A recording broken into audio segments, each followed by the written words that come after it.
Assalamualaikum warahmatullahi wabarakatuh. Wis, jumpa lagi dengan saya Sermon. Apa kabar hari ini sobat Esmul? Wis, semoga kesehatan serta kesuksesan selalu ada pada diri kita. Amin. Nah, pada kesempatan kali ini saya akan membuat materi pembelajaran khususnya untuk extra science project, yaitu bagaimana membangun mindset ilmiah. Tapi sebelumnya silakan subscribe, share, dan aktifkan tanda loncengnya untuk mendukung berkembangnya channel ini. Oke, lanjut kita membahas di pertemuan pertama ini bagaimana membangun mindset ilmiah. Karena kita di science project, pikiran kita harus selalu ilmiah.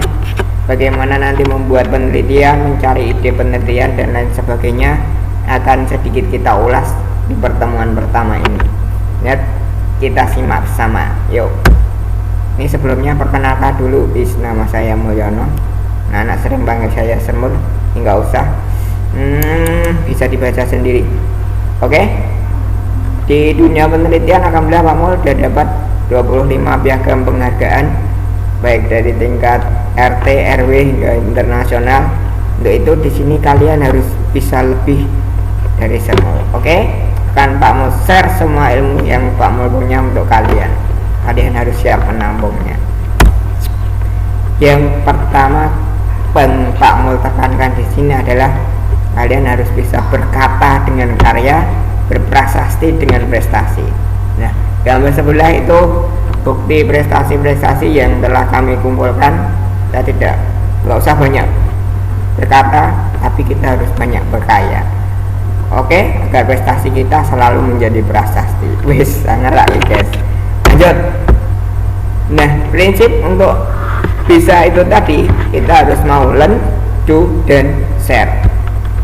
Learn artinya belajar, harus mau belajar dulu.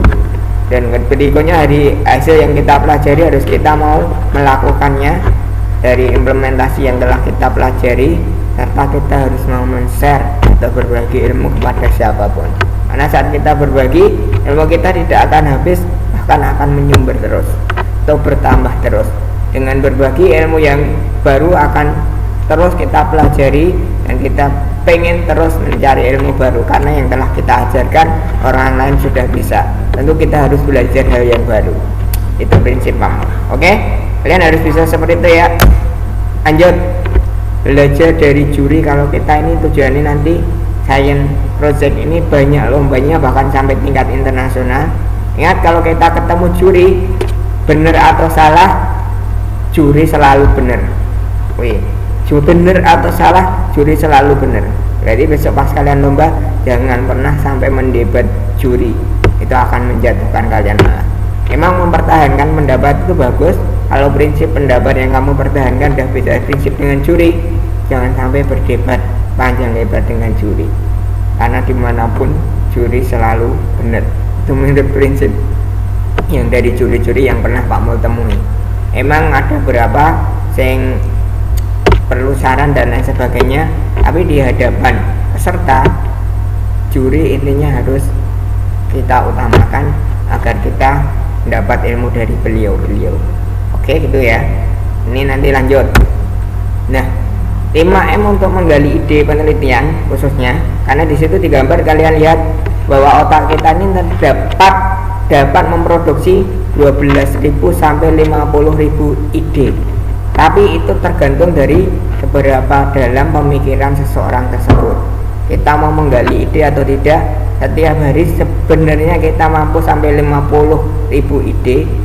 Tapi apakah kita menghasilkan 100 bahkan 1000 ide per hari bisa? Itu tergantung kita mau menggali atau tidak. Nah, 5M untuk menggali ide yang Pak mau sampaikan di sini, satu, harus mau membaca. Karena dari membaca itu akan banyak sekali ilmu yang kita dapat sehingga ide-ide brilian akan muncul. Dengan membaca kita juga akan menjadi bisa. Ingat, membaca ini tidak harus pakai textbook dan lain sebagainya. Bisa PK dari literasinya dari jurnal, bisa dari Google, lewat kita ngobrol dengan orang lain, diskusi. Ini nanti masuk yang ketiga, itu juga salah satu yang Pak Mul kategorikan mencari ilmu dari membaca perilaku hewan yang ada, membaca kondisi lingkungan dan lain sebagainya, itu bisa untuk menggali ide-ide kita. Terus yang kedua harus mau belajar, baik tadi dengan cara membaca atau belajar dengan orang lain yang sudah sukses, ada yang sudah melakukan terlebih dahulu, karena mereka tentu telah mengalami beberapa kegagalan atau trial error yang tentu kalau orang yang baik harus mau berbagi dengan orang lain. Nah, ilmu-ilmu belajar dengan orang lain itu akan kita dapatkan saat kita mau diskusi dengan orang lain. Itu cara menggali ide yang ketiga. Nah, kapan kita bisa diskusi? Bisa kapan aja, lewat chat, lewat WA group dan lain sebagainya, lewat ikut forum penelitian, forum-forum ilmiah yang lain, itu bisa kita lakukan untuk mendapatkan ide-ide baru. Nah, dari diskusi-diskusi mereka yang telah melakukan penelitian apapun, itu dapat kita serap, kita jadikan inovasi di penelitian kita. Tentu kalau kita sudah mendapatkan ilmu, jangan lupa kita harus mau berbagi dengan orang lain. Di depan tadi saya sudah menyampaikan bahwa saat kita berbagi, kita tidak akan kehabisan ide atau ilmu, bahkan itu akan member terus karena keinginan kita untuk belajar hal-hal baru akan muncul dari mau berbagi itu. Yang terakhir, kita harus mau berdoa. Ingat, kita diciptakan Allah, kita kecil di hadapan Allah dan bukan apa-apa di hadapan Allah, maka kita harus terus berdoa untuk memperkuat itu semua agar ide-ide kita selalu muncul. Coba bayangkan kita punya ide yang brilian, tiba-tiba kita dikasih sakit pusing, ngeluh luar biasa, apakah bisa muncul?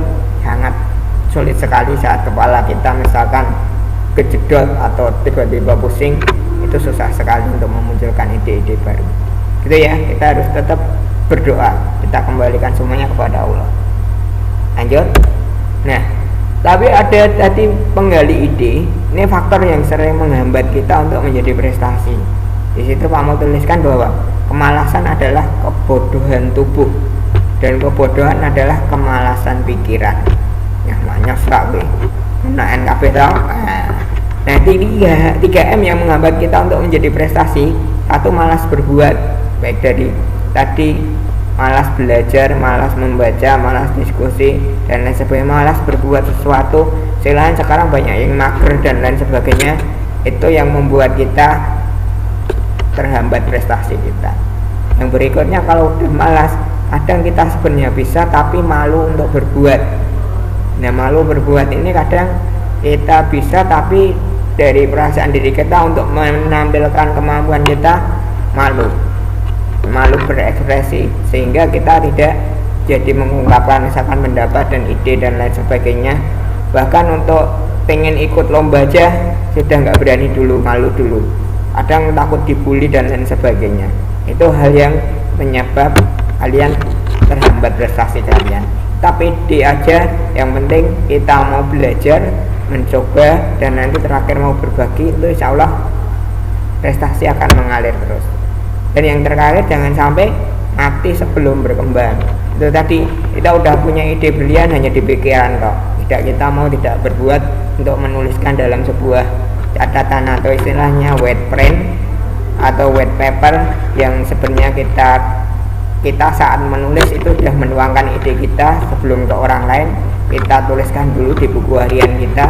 Makanya di science project atau di pelajaran IPA, Pak Mus selalu menekankan jangan pakai buku bergaris.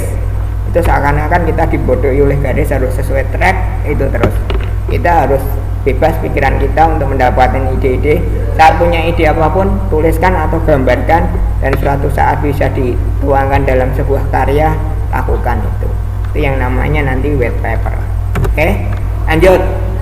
Saat kalian malas, kalian harus ingat, saat aku malas, aku teringat orang tua yang membiayaiku. Wes, kalian bisa disekolahkan di sini, sekolah yang bisa dikata mahal.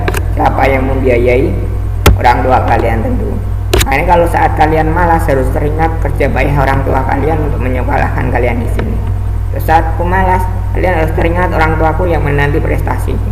Tentu setiap menerima rapor dan lain sebagainya, mendengar pengumuman lomba arwah anaknya juara, orang tua kalian akan sangat bangga dan senang. Itu dengan biaya mereka, beliau bekerja payah untuk kalian, menyekolahkan dan mengikutkan lomba serta dan lain sebagainya agar menang, prestasinya dapat dibanggakan. Itu sangat dinantikan oleh kedua orang tua kalian. Dan saat kalian malas, kalian harus teringat bahwa cita-cita dan harapan kalian yang ingin dijadikan menjadi sebuah kenyataan. Dan sampai hanya menjadi cita-cita di pikiran, di hati kalian sendiri, tidak kalian tuangkan, tidak kalian wujudkan. Kalian harus ingat itu. Jangan sampai malas sehingga kenyataan atau harapan kalian akan sebuah menjadi kenyataan besok dapat terwujud. Saat kalian malas harus teringat juga surga indah yang tengah menanti kalian. Ingat, tujuan utama kita berprestasi dan lain sebagainya harus mau menginspirasi orang lain berdakwah sehingga akhirnya ujungnya kita harus bisa masuk ke surga. Jangan sampai dengan prestasi malah menyeret kita ke neraka. Oke? Terus semangat berprestasi kan? Yep, lanjut. Ingat subscribe dulu ya, yang belum tombol subscribe-nya merahkan dulu, diputihkan agar channel ini terus berkembang. Yuk. Untuk itu kalian harus terus komitmen untuk terus melakukan tadi prinsip yang kita do. Ingat bahwa sesungguhnya orang yang di sekitar kita akan selalu menjalankan perannya sebagai penggoda atas keistiqomahan kita. Nah, yang ingin membuat malas biasanya kadang sering pegang HP karena ada teman. Nah, pengen belajar sebenarnya ada adik yang mengganggu dan lain sebagainya. Itu sebenarnya godaan bagi kita. Apakah kita bisa istiqomah terus terhadap yang pengen kita lakukan atau bahkan kita terbawa arus oleh mereka. Kadang kita ingin belajar, ingin melakukan penelitian dan lain sebagainya, dapat WA dari teman, video call dari teman, diajak nongkrong, diajak ke Simpang 5 dan lain sebagainya, kalian turut mereka. Nah, itu yang akan menjatuhkan kalian. Itu kita tetap komitmen, jaga prinsip untuk terus melakukan sesuai cita-cita dan harapan kalian. Nah, terus berkarya karena kita mulia karena karya. Teruslah berkarya karena apapun hasil kerjamu tetap akan ada orang yang suka maupun tidak suka. Ingat, mereka ada istilahnya di dunia entertainment itu ada hater. Apapun karyamu tetap akan ada hater yang akan mencela karyamu ataupun akan yang memuji karyamu. Ingat, kita berkarya sekecil apapun itu mesti ada manfaatnya bagi orang lain. Mungkin bagi kita dianggap kecil, dianggap remeh, tapi belum tentu itu menurut orang lain. Nah, itu prinsip dari salah satu teman Pak Mul. Terus setelah kita menguasai semua, kita tadi sudah sampaikan kita harus mau berbagi atau share. Jangan takut kehilangan ilmu. Ini yang Pak Mul ulang-ulang. Jangan takut kehilangan ilmu karena berbagi. Oke? Nah, ini untuk menginspirasi jadi yang utama. Tadi dari awal sampai sampaikan, setelah berprestasi kita harus bisa menginspirasi orang lain. Ini dokumentasi salah satu prestasi Pak Mul yang diupload di Kemendikbud. Wis judulnya ngeri wi. Pemuda segudang prestasi dan inspirasi. Wis fotonya Pak Mul ganteng rak kuwi. Ganteng banget. Rasa sombong. Berikutnya, ini berani unjuk diri tadi, jangan sampai malu. Kamu ingat Superman? Dulu saat Superman kecil itu dinasihat oleh kakeknya. Ini sebenarnya Superman tidak akan mau terbang lagi karena takut kekuatannya mengganggu atau bahkan disalahgunakan oleh orang jahat. Terus ditakut dianggap sombong karena punya kekuatan besar. Tapi saat jalan-jalan ke sawah itu di ladang jagung istilahnya di sana, si Superman ini lihat burung. Terus dapat nasihat dari kakeknya. Nah, apakah burung itu dikatakan sombong karena menunjukkan kemampuan terbangnya? Tidak, bukan. Nah, karena burung itu mau mengepakkan sayapnya sehingga bisa terbang. Begitu kita kalau punya kemampuan harus berani menunjukkan agar kekuatan atau kemampuan kita itu bermanfaat bagi orang lain. Itu prinsip yang dipegang oleh Superman. Awalnya seperti itu. Lanjut. Nah, yang tadi menganggap kita ada virus dan obatnya. Itu kita sering beralasan atau menyalahkan excuse atau blame, menyalahkan orang lain atau mencari pembenaran bahwa kita yang paling benar. Itu kadang yang menghambat kita juga. Seakan-akan kita merasa paling benar sendiri, terus kita akhirnya beralasan, terus akhirnya menyalahkan orang lain. itu sebenarnya virus yang perlu kita hancurkan. Dengan obatnya di sini adalah satu, dengan tanggung jawab, take action, ambil bagian untuk kerja, serta terus mau belajar. Nah, di situ itu antara virus dan obatnya. Kalian harus bisa begitu. Terus kita lanjut, setelah kalian punya prinsip itu tadi, kenapa sih kita harus meneliti? Penelitian itu sebenarnya untuk apa? Penelitian kita lakukan sebenarnya tujuan utamanya jelas untuk menyelesaikan masalah yang ada di lingkungan sekitar kita, baik masalah nanti sosial, masalah lingkungan, masalah engineering dan lain sebagainya. Bahkan kalau kita bisa, kita gunakan untuk menjadi sebuah invention atau sebuah temuan baru. Terus apa saja yang bisa kita teliti? Nah, dari Ristek Dikti atau sekarang yang disebut Ristek Brin, itu fokus penelitian utama ada 8 fokus pengembangan iptek yang jangka panjangnya sampai 2025 bahkan 2030. Itu kalau kalian buat penelitian harus kalian bidangkan ke 8 bidang ini atau 8 tema ini. 1 yaitu pertanian dan pangan, 2 energi baru dan terbarukan, 3 kesehatan dan obat, yang keempat manajemen transportasi, informasi dan komunikasi, yang keenam pertahanan dan keamanan, serta yang 7 material maju serta maritim. Itu fokus pembangunan iptek yang ada di sini, 8 fokus pembangunan iptek. Selain di situ nanti ini untuk penelitian ilmiah di bidang sains dan matematik, serta yang di bidang sosial nanti ada sendiri, tapi fokus untuk iptek, ilmu pengetahuan dan teknologinya, 8 fokus itu kalau kalian buat penelitian harus menyasar ke 8 fokus tersebut. Lain ini biasanya ini digunakan untuk tema-tema dalam lomba penelitian juga mengambil dari 8 fokus ini. Nah, setelah berhasil lantas mau apa? Seperti tadi, kalian harus bisa mau mengeser dan bisa menginspirasi orang lain, serta ilmu kita harus bermanfaat kepada orang lain. Dari sini ini foto Pak Mul pas di Jepang dengan Mas Andika. Pernahkah kalian bertanya pada diri sendiri, hal besar apa yang bisa kita berikan atau saya berikan pada bangsa ini?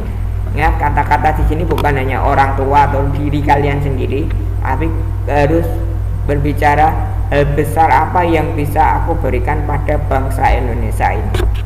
Kalau kita udah bisa negara, tentu pikiran kita harus lebih jauh ke depan. Itu ya. Ingat, karena cita-cita kita besar, tentu di dalamnya penuh tantangan dan rintangan yang besar pula. Untuk itu, mari kita lawan dengan perjuangan dan pengorbanan yang besar pula. Ya, karena cita-cita kita besar, tentu di dalamnya penuh tantangan dan rintangan yang besar pula. Untuk itu, mari kita lawan dengan perjuangan dan pengorbanan yang besar pula. Oke, sedikit ini semoga bisa memotivasi kalian untuk terus berpikir dengan kerangka ilmiah. Kalian mempunyai mindset ilmiah dari melakukan learn, do, share. Nah, kalau bermanfaat silahkan like, subscribe, share, dan aktifkan tanda loncengnya. Terima kasih, sampai jumpa lagi di tutorial atau video-video berikutnya. Assalamualaikum warahmatullahi wabarakatuh. Sekali lagi salam sehat dan sukses untuk kita semua.